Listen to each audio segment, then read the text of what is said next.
Yandere Simulator, Shiki, Arya the Scarlet Ammo are all things that involve a certain type of person, a Yandere. Hey guys, it's Loop, and today we are talking about a true crime case involving a love-struck girl that murdered because of this love. To start off, let's talk about what the Japanese word actually means. Basically, the yan in Yandere originates from a Japanese word yanderu, which means mentally ill or to be mentally sick. And yanderu is also combined with another Japanese word, dere, which means love-struck. Both of these together make a yandere, a love-struck crazy person. A yandere is an anime archetype where such characters' love is so devoted that they become obsessive and possessive of their love interests, where they get crazy to the point of acting irrationally in an effort to hold on to their crush, even killing the crush or people around them. Now, yanderes kill in animes and video games all the time, but you've never seen it in real life. Until now. Yuka Takaoka. She was born January 28th of 1998 in Tokyo and was an only child. Not much is known about her early life besides that she dropped out of university, opting to pursue a career in the Japanese serving and bar industry. Yuka would eventually lead a management position at a hostess club in Tokyo. If you don't know what a hostess club is, well, it's essentially a late-night bar thing where all of the staff are women, counterpart to a host club where all the staff are men. So women go to the host club and men go to the hostess club for a night of fun. It would be through this club industry where Yuka meets her love interest, and essentially being the victim of this story, an individual being a man named Phoenix Luna. Luna worked at the Fusion by Youth nightclub, which was a host club located in the red light district. Common practice at the time was when hosts and hostesses got off of work, they would all intermingle and just go to a random club and hang out. And that's how Phoenix and Yuka met. After meeting, Phoenix would start sending Yuka private messages on her Twitter account and even would invite her to his club. And in March of 2019, the two would go on a date to a cat cafe and watch movies together.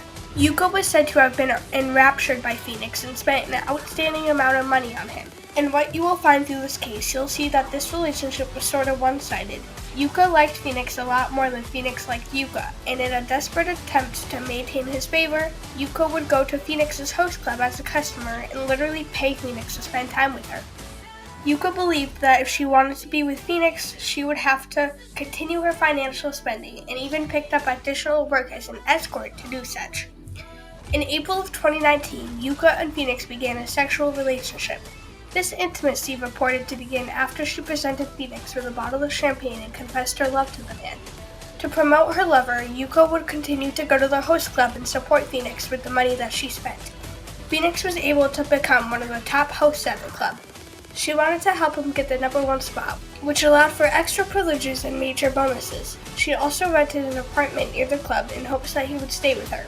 On May 20th of 2019, Phoenix stayed the night with her, but spent most of his time uninterested and on his phone or sleeping. On May 23rd of 2019, Phoenix planned to assist Yuka with cleaning at her apartment at around noon, but his obligations caused a delay. Yuka called Phoenix on his phone, and his explanation for not being there was that he had made plans to meet with a female work client. This sent Yuka into a tailspin. She wrote down in her journal the following around the time. Quote, "I want to be a tragic heroine. How is it possible for him to look at a woman other than me? I know killing him is for the best. If I kill him, it will be eternal and there will be no pain. I don't need anything other than you." 3 hours later, Phoenix arrived and helped her tidy up, and after cleaning, the two ended up getting intimate with each other. Phoenix then takes a bath and goes to bed. Yuka, however, stayed awake and had other plans she wanted to execute.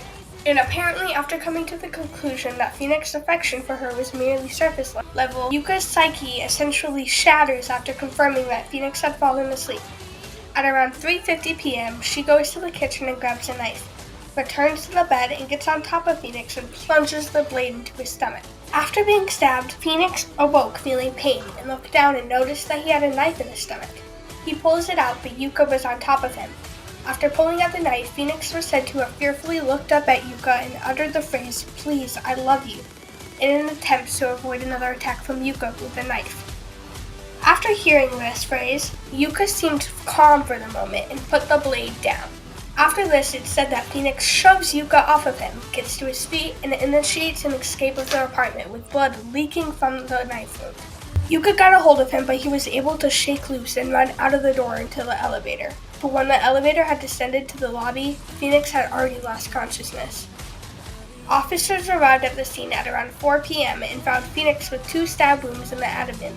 The man had nothing but a pair of shorts on and was covered in blood. Yuka sat next to her wounded lover, drenched in his blood, calmly puffing away on a cigarette, her phone to her ear, and ignoring the confused officers. A tenant living in the building would report that the entire elevator was essentially covered wall to wall with blood. Footage would eventually be obtained of the officers arresting Yuka and escorting her to the police station. While in the police car, it was seen that Yuka flashed a sinister grin beneath her large glasses and in a photograph that would go viral online. When later questioned by authorities, Yuka said, quote, "I too wanted to die. Since I loved him so much, I couldn't help it. After killing him, I wanted to die. I did not want to go anywhere, so I sat down at the outside staircase. I did not call emergency services because I intended to die after watching him die from the stabbing." Authorities also allegedly found a journal written in blood that read, "I like you so much. I wanted to kill you." This bloody journal allegedly being authored by Yuka. Yuka's motive for the stabbing seems to come from a place of jealousy and despair surrounding the thought of Phoenix being in love with another woman. Yuka stabbing Phoenix fit very well into the Yandere archetype, and she became a viral phenomenon online when the photos went up. People online saw her as a real-life Yandere character from anime.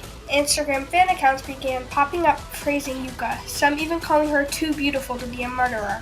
Some of Yuka's online fans even started a GoFundMe and raised close to $4,000 in an attempt to keep her out of jail. Nonetheless, it didn't work. But fortunately for all involved, Phoenix actually survived the stabbing. According to reports, Phoenix was unconscious in critical condition for close to 5 days, but he would make a miraculously full recovery. Phoenix would later return to his job as a host, and what has become of him in recent years isn't publicly known.